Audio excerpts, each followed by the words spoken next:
Hi guys, what's up? It's me back again. Today I want to talk about self mastery. So I was just scrolling through social media, just looking at Instagram. I don't usually scroll, right? Not like crazy like that, but if I do scroll, I'm just scrolling like that, you know. So I was just going through social media and I was just seeing a lot of people are not really working towards trying to be the best version of themselves. What I mean by that is, I see so many people like on Snapchat posting up with the fucking spliffs or whatever, like instead of trying to do something more positive, they resort to smoking weed, right? And they were like, nah, weed doesn't slow my productivity down and stuff. I've seen people who smoke weed, bro. I've seen people who've had dreams and smoke and drink every weekend or every day, and their life doesn't pan out the way that they imagine it to.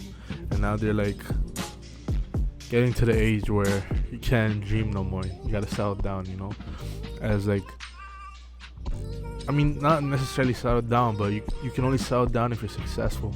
You can't settle down if you're just average. For society has made this thing where average men can't settle down unless they're success. Like, can't not settle down unless they're successful, right? You gotta,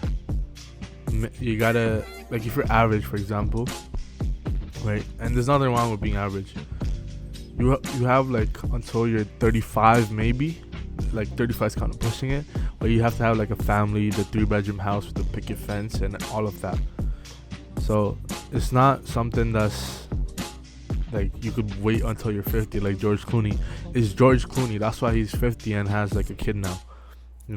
So really, we have a certain time limit, and we're wasting it trying to smoke weed or do whatever bullshit that they're on, instead of having our purpose and our goal. I know like the whole thing about like, oh, these people are in grind mode, hustle mode, and that shit is cringe.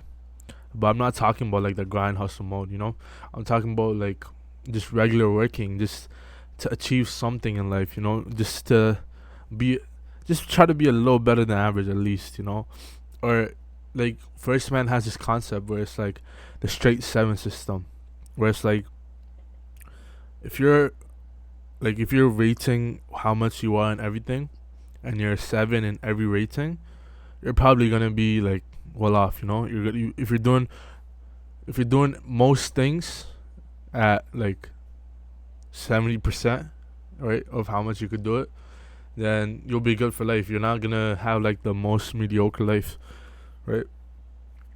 So for example, if you're taking fitness, you don't have to be the most buff or like the most, most whatever, right?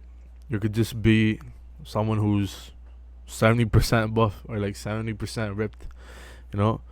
Or you could be like, it could be like in your business, you're 70% successful or like 7 out of 10, That's what I'm trying to talk about, like the concept of this straight 7 system.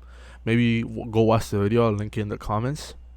That's an important thing. First Man and a couple other YouTubers are pretty important for young men to watch, you know? And I feel like I give a different perspective being young myself. And as young men, like I said already, the thing we lack most is self mastery. Like, I see so many people with addictions and they cannot step away from them. How are you so mentally weak that you can't step away from, like, for example, masturbating or like smoking weed or like drinking alcohol, or eating that junk food? You know what I mean? How are you so, like, self pitying, or there's a better phrase for it, like, basically you hate yourself and you feel sorry for yourself, so you do these things to kind of numb your feelings, right? You do them anyway. Then it's bad for you, but you still do them anyway, right? And I know, like, we were kids that got pushed into these things, so it's not our fault that we're introduced to them, but we have control of our own mind and our own self. I was watching Escape Plan, one of the like coldest movies ever. I used to watch this when I was like 5 years old. I still watch it to this day because it's so cold. Arnold and Schwarzenegger, sorry, Arnold and Sly Stallone, right? So basically, they're in a prison and they're like, this guy is like a escape guy. Like, he escapes out of prisons and he's stuck there. So what the what the guy basically said, who was like putting them in the prison, was like, the only thing you have control of in this jail is your breathing. Everything else is in my hands. But he highlighted a key point there. He basically told him the only thing that you are in control of is your mentality, right? And if you started panicking and you started making all these noises and trying to do the most, you wouldn't escape from there, right? It's because he stayed calm, because he controlled his breathing, because he controlled his mind, that he was able to escape the prison, right? So you need to practice your breathing. You need to practice your mentality. Without that, how do you expect to beat addictions? You can't just be like, all right, today's the day, go cold turkey. That's not how it works, right? It works by slowly training your mentality. Every time you feel the urge to do something, you don't do it. Don't do the thing where you replace it with something else, because that'll become your new addiction. Just don't do it. Go out, sit in silence, do whatever. Just don't do that one thing, right? And really, with self-mastery, it's important because you can't master anything else if you don't master yourself, right? If you don't master the way you think, you don't master what you think is possible, or like a work ethic, you're not gonna master anything else. That's just basically what it is, you know? And we also get caught up so much with insecurities. Oh, what does this person think? What does that person think? Who cares, bro? Who honestly cares? What do you think? What do you want to accomplish today? What do you want to do, like, with your life? Do you just want to be forgotten? See, I'm making this self-improvement channel and not promoting it because I kind of believe that God shows this to people who actually need it, right? So I'm not gonna be like pushing it like, yo, go watch this. I'm not doing this for subs, views, none of that. I'm doing this so that there's someone who's exactly like me who's gonna be watching this video and is like, okay, this guy has something to say. This guy has some sort of idea about what he's talking about. He's gone through it. He's similar to me. You know, I'm not doing this. I don't care if I get money from this. I don't care about none of that, right? This is purely just to help people. This is not any, like, I don't have any prejudice with, like, making this channel, right? So when I tell you that self-mastery is the most important, it's coming from, like, such an important place in my life because I'll always struggle with self-mastery, right?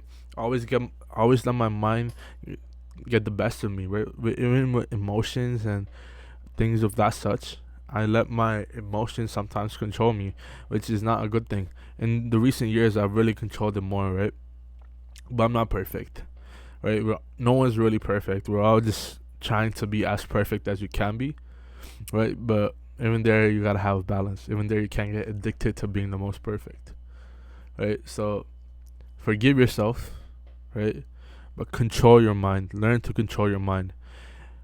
I don't like talking about religion. I don't like like pushing that stuff and all of that. And I even promised my mom that I won't talk about religion. But I feel like there's a really important quote from the Bhagavad Gita that is really important for self-mastery. And the Bhagavad Gita dwells a lot into self-mastery, right? So it's a good read. Just you don't have to follow the religion. You can read the book, right? So what Krishna says, right? Krishna is what Krishna says is that if your mind is not your friend, it's your worst enemy. If your mind is your friend, it's the best friend that you'll ever have. And that is so important to understand. Your mind is actively, right now, most likely, going against you, right? Your mind is a tool. It should be working for you, but it's going against you. And when you don't have it in control of yourself, you do the craziest things ever. When you're in control of your mind, it is your best ally. It's your best friend. It's your best tool, right? Look at it as if like a saw, for example, right? A saw, if you don't know how to use it, you might cut your hand, right? But if you know how to use it, you'll use it to like cut the wood and like, you know, make small pieces of wood and stuff like that. So you gotta use your mind as a tool, and that is the key to self-mastery.